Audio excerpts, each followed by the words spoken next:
umur. Tapi sebahagian ketika dilewatkan masa yang sempurna tadi, dikembalikan ke usia yang lemah. Nah, sekarang Bapak Ibu sudah lemah nih. Ya, sudah melewati masa 40 tahun ya. Nah, dulu Bapak Ibu dalam tanda kutip ya tergantung kepada orang tua, nanti pada ujungnya tergantung pula pada anak. Dulu Bapak Ibu jadi beban orang tua, sekarang sebentar lagi akan jadi beban anak-anak.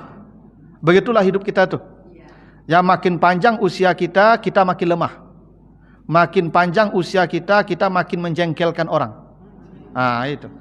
Percayalah Bapak Ibu. Makin masa hidup kita makin panjang, maka kita seperti dulu masa kanak-kanak, banyak orang yang mungkin merasa tidak nyaman dengan perilaku kita. Memang begitulah. Likai la ya'lama ba'da ilmin syai'an, kata Allah di surah An-Nahl 70 itu.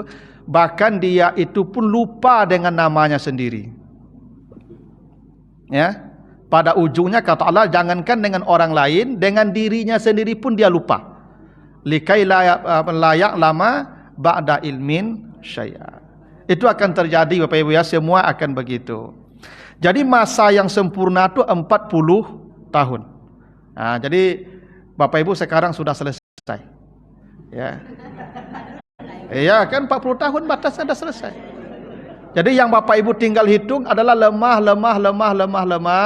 hingga akhirnya nanti dibopong ke rongga kembali seperti dulu dibantu keluar rongga. Jadi awalnya kita dibantu keluar rongga, di ujungnya kita dibantu pula sama-sama masuk ke rongga kembali. Jadi ibu-ibu sekarang tinggal menunggu masuk rongga saja. Ya, masa sempurna sudah selesai. Dan sekarang saya masuk masa sempurna. Jadi ya itu makanya suara saya keras, ya wajah saya masih fresh, karena saya sekarang di masa yang sempurna. Orang senang lihat saya kan? Termasuk ibu-ibu senang lihat saya nak, karena saya sempurna sekarang ya di masa itu 40 tahun. Sebentar lagi orang sudah mulai malas lihat saya tuh. Memang begitulah hidup kita ini, ada masa-masa kita sempurna. Nah, ya kena ibu boleh pandai perawatan. Nah begini Pak Ibu, ketika manusia mencapai usia sempurna itu apa yang terjadi? Apa yang terjadi ketika manusia memasuki usia sempurna? Apa kata Allah? Dimulai perintahnya di awal, wa wasainal insan biwalidayhi ihsanan. Dan kami perintahkan manusia agar berbuat baik kepada kedua orang tuanya, terutama ibunya yang telah mengandungnya dalam keadaan payah, melahirkannya dalam keadaan payah, dan mengandung dan melahirkannya selama 30 bulan. Jadi kita diingatkan Allah agar berbakti pada orang tua. Karena ini masa 40 tahun itu masa kita ingat orang tua kita. Begini Pak Ibu, berbakti pada orang tua, Allah menggunakan perintahnya dalam bentuk apa? Dalam kata kerja wassa ya. Wassa itu sebenarnya kalau perintah banyak. Ada kata amar, perintah juga. Ada kata qada, perintah juga. Ada kata aujaba, wajib, perintah juga. Tapi Allah memilih kata wassa. Wassa itu artinya wasiat. Wasiat yang disebut wassa itu atau perintah yang disebut wasiat, itu perintah di waktu tertentu kepada orang tertentu untuk hal tertentu. Itu namanya wasiat. Makanya wasiat ini tidak disebut kecuali saat-saat kematian. Ketika seseorang akan mati, sudah menghadapi sakratul maut maka dia menyampaikan pesan atau perintah kepada orang-orang tercintanya, dan itu disebut wasiat. Nanti kalau saya meninggal, jangan tinggalkan masjid, itu wasiat. Kalau sekarang saya katakan tidak wasiat namanya. Ya, karena wasiat baru disebut wasiat ketika sudah mendekati ajal. Karena biasanya pesan ketika itu berbekas di hati kita. Biasanya begitu.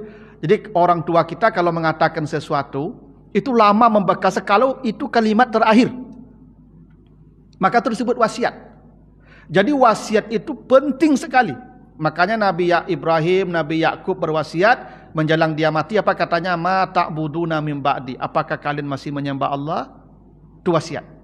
Kalau sekarang tidak wasiat, itu pesan saja. Jadi wasiat itu kalimat tertentu yang diucapkan di waktu tertentu kepada orang tertentu, dan itu membekas di hati, karena ini perkara penting dan serius. Nah, kenapa perintah berbakti pada orang tua disebut wasiat? Ini menunjukkan betapa seriusnya, betapa pentingnya bakti kepada orang tua. Hingga kalimatnya pun spesial, wassa atau wasiat. Nah, berbakti pada orang tua ini Bapak Ibu disebutkan dengan kata ihsan. Ihsan itu, apa itu ihsan Bapak Ibu? Ihsan itu adalah berbuat lebih dari yang mestinya kita berbuat. Kalau berbuat sebagaimana mestinya namanya adil. Adil itu.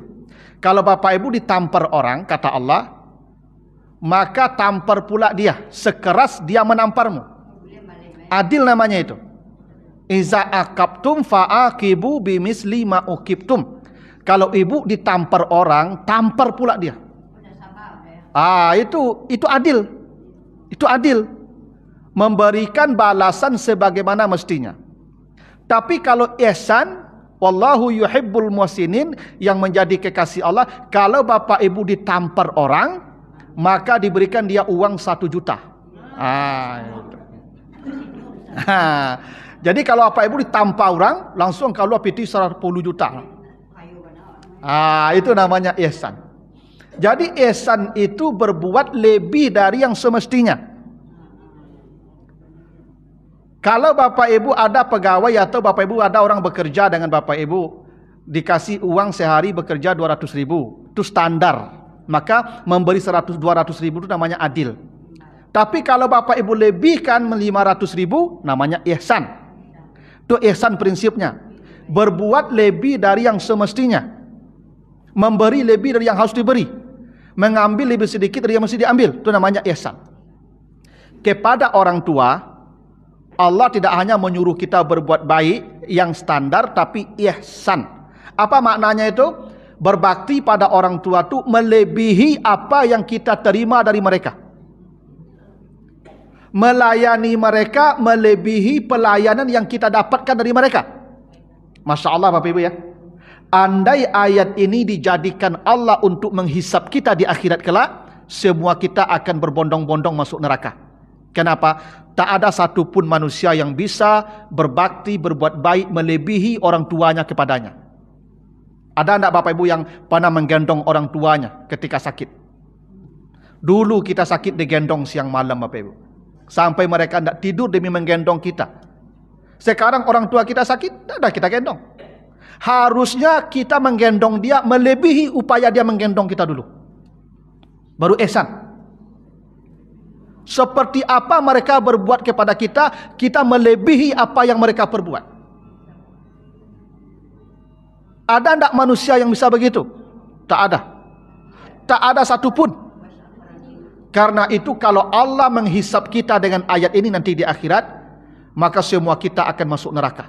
Tanpa terkecuali. Kenapa? Tidak ada satupun manusia yang ihsan kepada orang tuanya. Tidak ada. Padahal perintah Allah, berbuat baiklah kamu pada orang tuamu melebihi apa yang dia perbuat kepadamu. Itu ihsan namanya. Mustahil itu bisa kita lakukan. Tetapi Allah Maha Rahmat.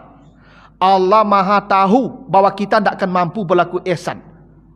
Kita tidak akan mampu melakukan lebih dari yang mereka lakukan untuk kita. Maka Allah kasih tunjuk bagaimana ihsan.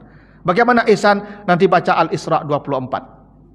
Apa kata Allah di Al-Isra 24? Kamu cukup berkata, Rabbil firli wali walidayya warhamhuma kama rabbayani shaghira. Cukup itu kamu ucapkan.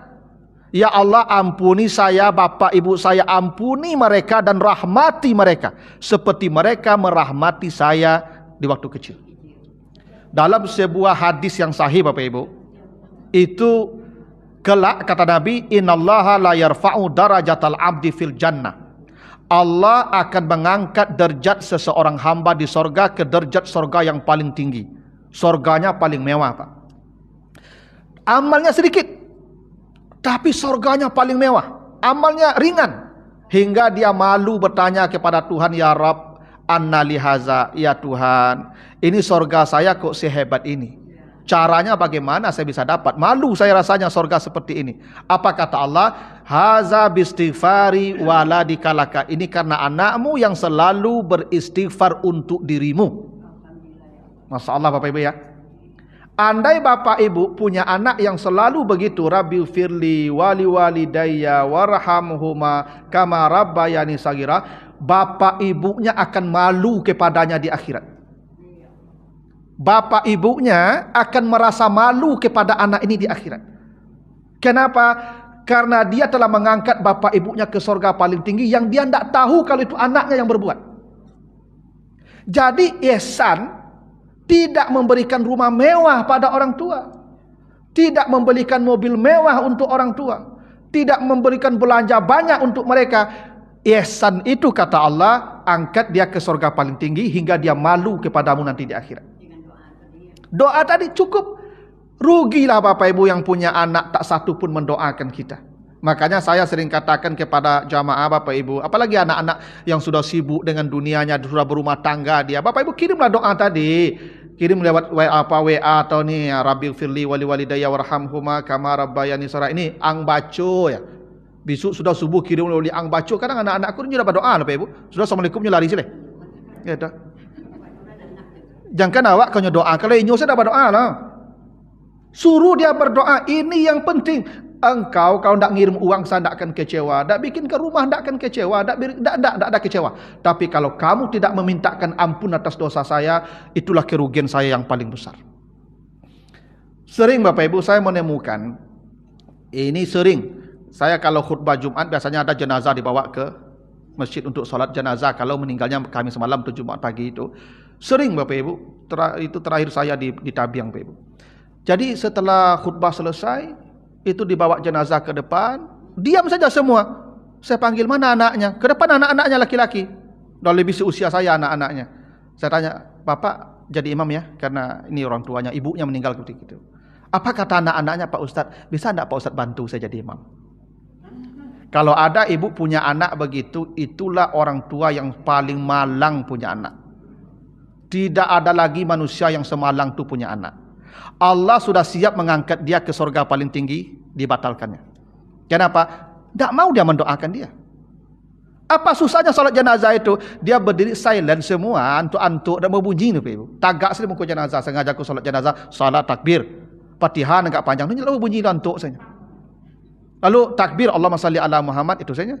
Tu takbir Allahumma ighfir lahu, itu seulang Allahumma ighfir lahu, Allahumma ighfir lahu, selesai.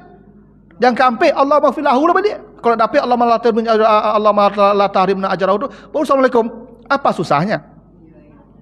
Tidak ada susah karena dia tidak mau mendoakan ibunya. Kuncinya itu saja. Salat jenazah itu 5 menit bisa dipelajari itu. Tak akan payah pula bacaannya itu. Tapi dia membuang kesempatan emas itu. Ini bapak ibu perlu, bapak ibu kalau punya anak laki-laki tolong sampaikan ke ni WA-nya atau teleponnya, ang pandai sembahyang jenazah ndak ya. Bawa ke betul ke siapa ya. Tak nampak dah gaib dan diang ya. Tak besok tak beko dia mati ya. Ya bapak konten saya nyonya anak-anak aku pak. Ya dah. Ya dah nampak lah gaib diang ya. Beko kok mati dan beko besok ang dimungko ya. Jangan ngagen jenazah dan ke orang dak ya. Waang dimungko. Waang yang mengecen Allahumma ighfir atu ang tu. Orang lain tak perlu. Engkau yang perlu. Itu ihsan. Itu yang ihsan namanya. Iya. Memang dari sekarang Bapak Ibu harus ya yakinkan anak-anak bahwa itu hal yang tidak boleh dianggap remeh itu. Nah, jadi ihsan itu bukan memberikan materi. Tidak, Allah ajar. Karena kalau engkau memberikan materi, tidak akan bisa lebih dari mereka. Kalau engkau memberikan pelayanan, tidak akan bisa melebihi mereka. Kalau engkau memberikan kasih sayang, tidak akan bisa melebihi mereka. Dan Allah tahu kita tidak akan mampu. Maka ditunjukkan satu cara yang ringan. Cukup mintakan ampun mereka dan mintakan rahmat Allah untuk mereka. Dia akan malu kepadamu di akhirat kelak. Itu ihsan namanya. Dan lebih hebat lagi Ibu, yang disuruh ihsan itu kita ke walidai. Walidai itu dari kata walad. Walad itu artinya melahirkan, yang intinya ibu. Kalau ayah itu abun. Kalau bapak dan ayah itu biasanya abawai.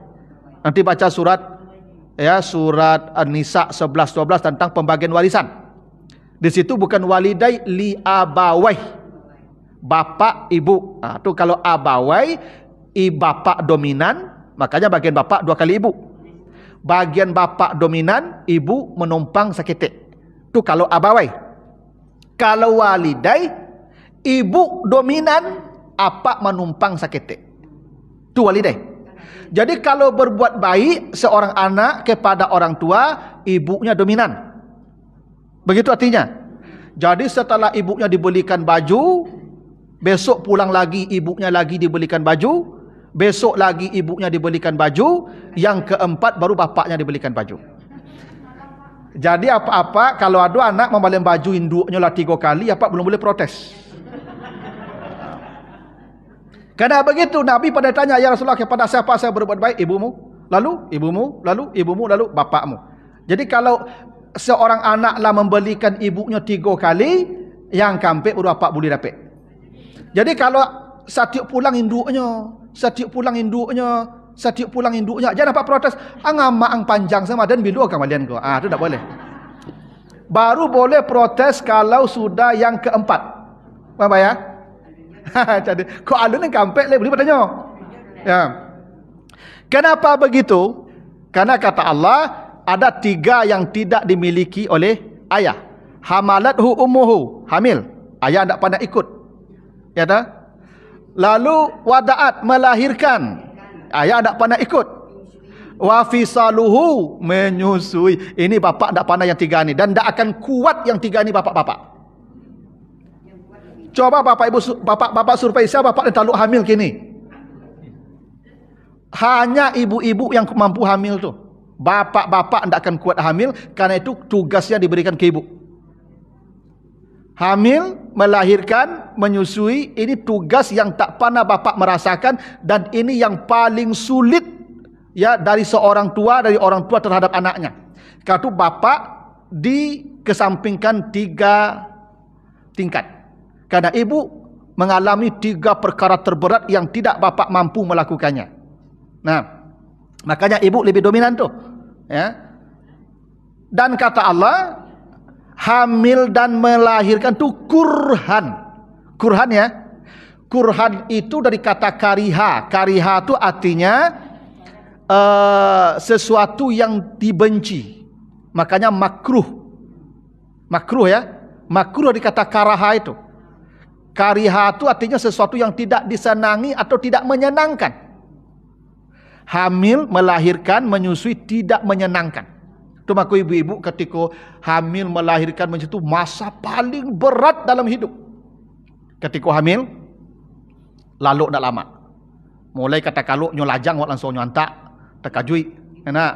Sasak pipis tiup sabanta ada ibu ya. Melahirkan begitu juga. Ya, bersabung nyawa. Ya, kemungkinan hidup kalau zaman dulu hanya kurang 50%, sekarang sudah ada canggih teknologi ya. Dulu kan dah sedikit ibu-ibu yang mati melahirkan. Kurhan. Menyusui juga begitu. Kurhan. Awak sedang lama lalu, ya kan, matu mengantuk, menangi jam 2 tu, minta menyusu tu. Kurhan namanya. Bapak Ibu, begini, dalam Al-Quran kata kariha itu ada 2 masdarnya. Infinitifnya ada 2 masdarnya. Bisa karhan dengan fathah kaf, karhan.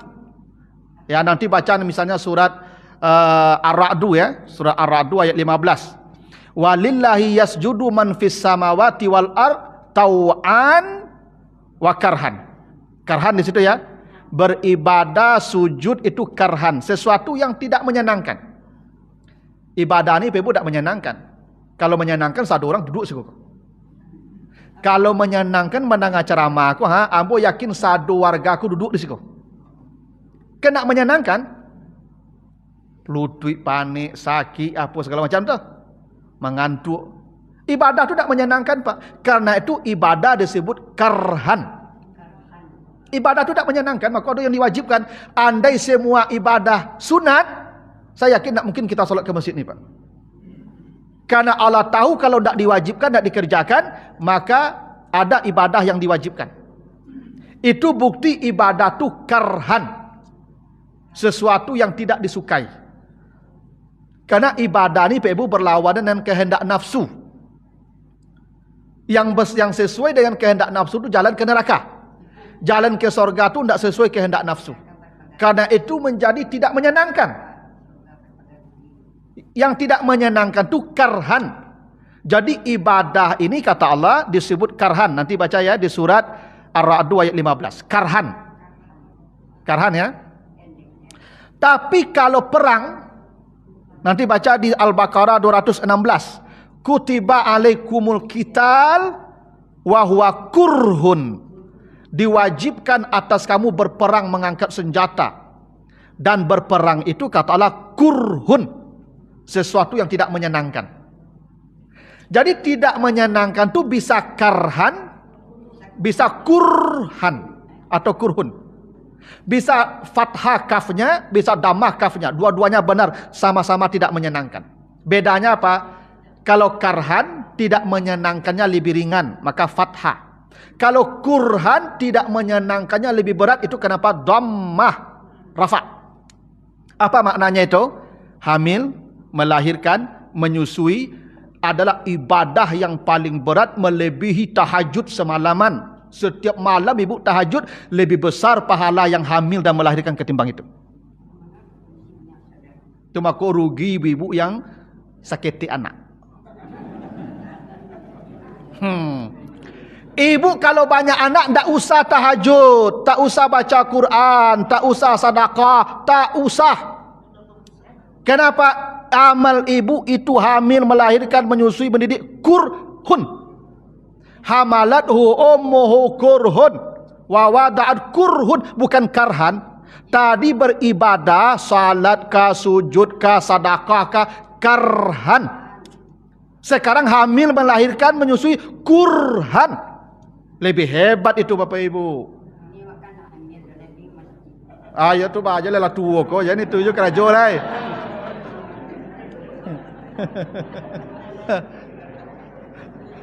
Ya lah tua lah mengasuh anak kerajo lah kau. Dulu. Itu kenapa hamil kurhan, menyusui kurhan, melahirkan kurhan, sujud tadi karhan. Jadi amal perempuan yang paling besar itu adalah hamil, melahirkan, itu yang paling besar. Itu kenapa kalau banyak anak. Mantap lah ibu tu kelima tu. Itu kenapa begini.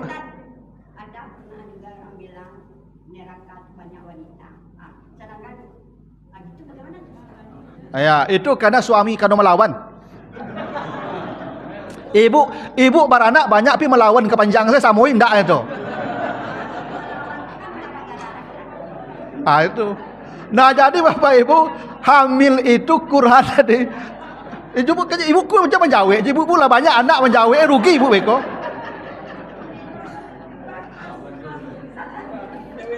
Ya pokoknya ibu lah dapat 5 anak tu aman ibu tu mah. Jangan menjawab je lah. Menjawab panjang so habis amal ibu beko. Itu kenapa kurhan.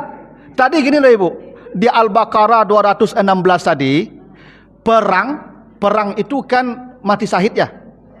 Kalau mati syahid kan, perang disebut apa tadi? Kurhun, ya nak? Perang disebut kurhun kan? Tadi hamil melahirkan disebut apa? Sama, kurhun.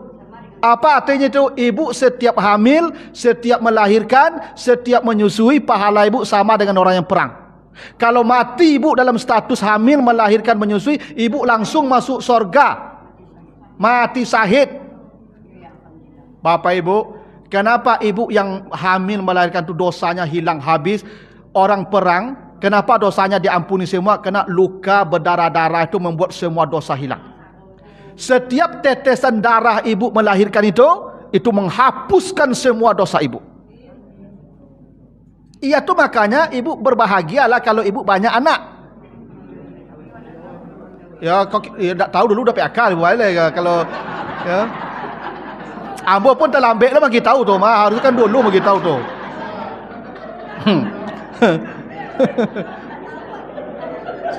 Rugi BKB tu ibu tu. Makanya Nabi katakan, saya membanggakan nanti di sorga perempuan yang suka punya anak banyak. Allah banggakan tu yang suka punya anak banyak tu. Ya. Allah Nabi bangga sebut nama-nama ibu-ibu tu yang banyak anak tu. Tu ibu tu 10 caknya. Saya bangga ditempatkan di tempat khusus ibu nanti itu.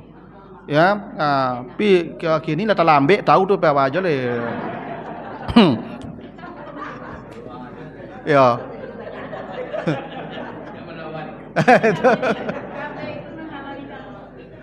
Ya, KB tu ibu bukan membatasi anak, mengatur. Ibu tak mungkin tak taluk sekali 2 tahun lah, ada atur sekali 4 tahun, sekali 5 tahun, tapi tak membatasi 2 cukui, tu tak KB nama itu.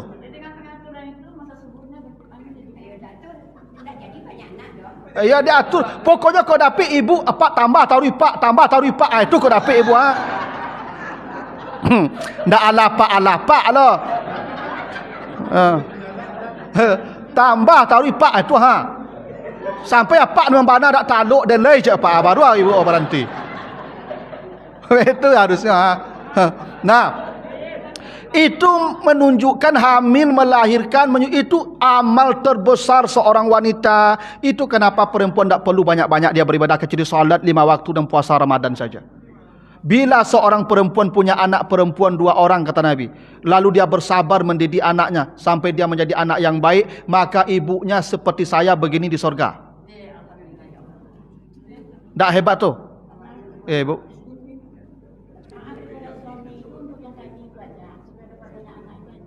Indah, ibu maksudnya dapat anak banyak tu ibu rawat si anak ibu tu. Tapi ibu jangan lawan-lawan juga. Apa tu maksudnya tadi tu?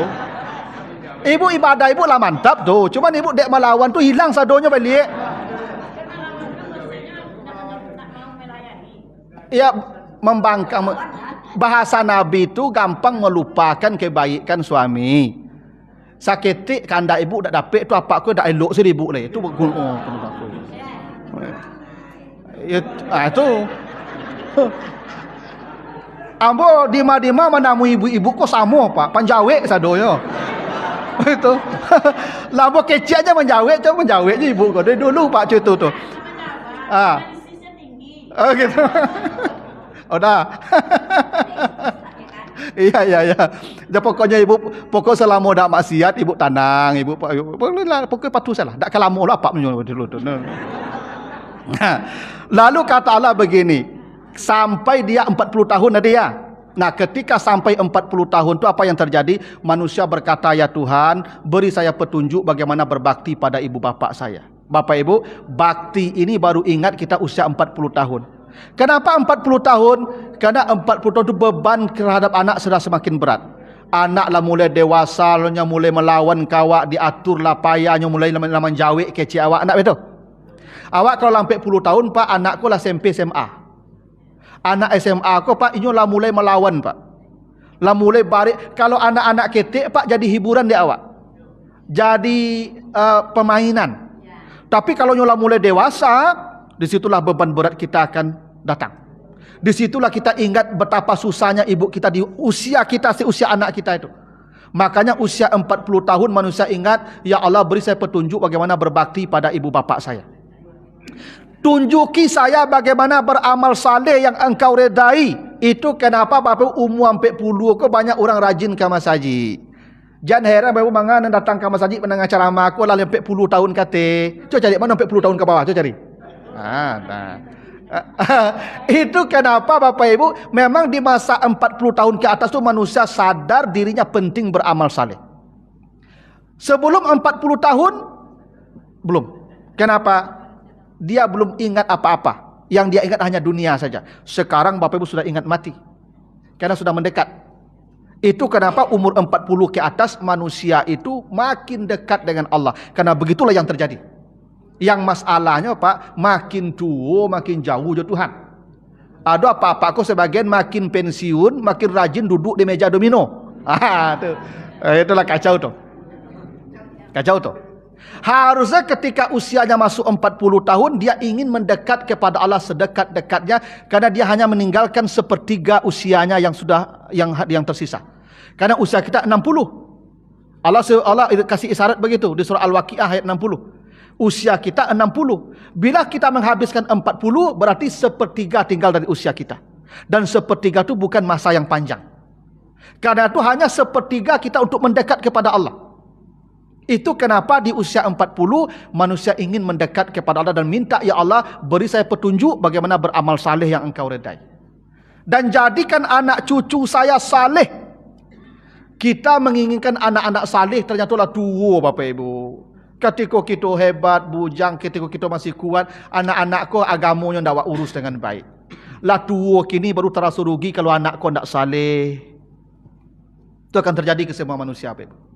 Ketika Bapak Ibu bapiti banyak, ketika masih hebat, pendidikan agama ku banyak dakwah urus dengan baik. Begitu usia kita sudah tua, ingin kita anak kita belajar agama dengan baik. Tapi sudah terlambat, anak sudah dewasa. Makanya Bapak Ibu, ya kata Nabi, suruh anakmu salat umur 7 tahun. Yang tak salat, pukul mereka. Wa'mur ahlaka bis salat. Dari kecil dia ajar beribadah dan bersabarlah untuk ibadah mereka. Tapi tidak banyak manusia yang melakukan itu. Di usia 40 tahun baru dia ingin kebaikan dan kesalehan anak-anaknya. Tapi Bapak Ibu, ya kata terlambat tentu belum ada ya, tidak ada ya. Bapak Ibu yang punya anak mungkin agamanya tipis, sekarang untuk belajar agama masih banyak media yang bisa dipakai. Tolong suruh tuntun dia. Kenapa? Tidak ada yang paling membahagiakan kita di akhirat kelak kecuali anak yang saleh. Makanya kata Allah dibaca di Ar-Ra'd 23, ya jannatu adanin yadkhulunaha wa man salaha min abaihim wa azwajihim wa zurriyatihim. Manusia yang paling bahagia kata Allah, dia satu rombongan dengan anak cucunya nanti yang saleh-saleh menuju surga Allah. Itu kenapa mereka meminta, ya Allah di saat ini tolong jadikan anak cucu saya orang-orang saleh. Dan kata Allah, ini tubtu, sekarang saya bertobat kepada engkau ya Allah. Usia 40 tahun itu batas taubat. Bila 40 tahun tak juga bertobat, maka mungkin ya sudah selesai ibadat pohon, dia akan roboh ke tempat condongnya. Kalau dia condong ke barat, robohnya akan ke barat. Tapi sebelum dia condong ke sana, masih di atas di puncak ini, dia bisa roboh ke mana saja. Ketika di puncak ini, dia masih roboh ke. Tapi kalau sudah condong ke sana, 40 tahunnya condong ke mana? Kalau dia condong kepada kesalehan, robohnya pada saleh. Kalau condongnya kepada maksiat, keburukan, robohnya ke sana. 40 tahun itu ibarat pohon di puncak lurusnya. Dan condongnya ditentukan setelah 40 tahun. Dan manusia akan mati sesuai kecondongan setelah 40 tahun itu. Maka Bapak Ibu jangan usah khawatir Pak Ustaz. Ambil lu ketika muda tak tahan tujuh halal haram ke Ustaz. Ibadah tak jaleh. Kinilah pensiun ambil baru taat. Yang Allah hitung wal akibatu lil muttaqin, taat di penghujung, bukan taat di awal. Bapak Ibu akan mati pada ketaatan di ujung, bukan pada ketaatan di akhir. Maka Bapak Ibu ya bersyukurlah masih ada waktu kita untuk ya memperbaiki diri sebelum malaikat maut datang. Nah, itu yang terjadi di usia 40 tahun ya, bahwa manusia ingin berbakti dengan sempurna, ingin menjadi saleh dengan sempurna, ingin anak-anaknya saleh seperti dia, dan dia mulai bertobat mendekatkan diri kepada Tuhannya. Itu batasnya 40 tahun. Itu Bapak Ibu ya. Nah, saya yakin Bapak Ibu sudah lewat ya, ibarat main bola nih, tinggal menunggu peluit panjang dibunyikan. Nah, mudah-mudahan golnya sudah banyak tercipta. Yang ngalun gol, Bayu Bana lah mengajar bola leh.